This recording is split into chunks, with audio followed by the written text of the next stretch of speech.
പ്രായപൂർത്തിയാവാത്ത കുട്ടിയുടെ മോർഫ് ചെയ്ത നഗ്ന ചിത്രം പ്രദർശിപ്പിച്ചു. പ്രതി പിടിയിലായി കഴിഞ്ഞു.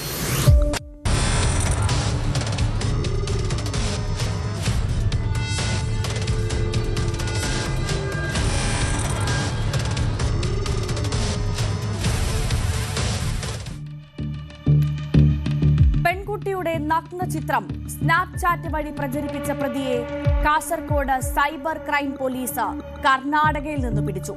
ദക്ഷിണ കർണാടക ബെൽത്തങ്ങാടി ഉജ്ജിറൈനിലെ മുഹമ്മദ് മഹ്റൂഫാണ് പിടിയിലായത്.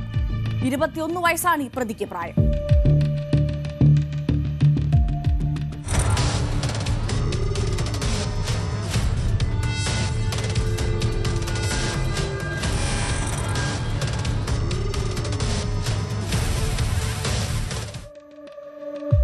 Kasaragod cyber crime police station inspector PK ജിജീഷിന്റെ നേതൃത്വത്തിൽ SI-മാരായ പ്രേമരാജൻ, പ്രശാന്ത്, CPO-മാരായ ഹരിപ്രസാദ്, വിപിൻ എന്നിവർ ചേർന്നാണ് പ്രതിയെ പിടികൂടിയത്.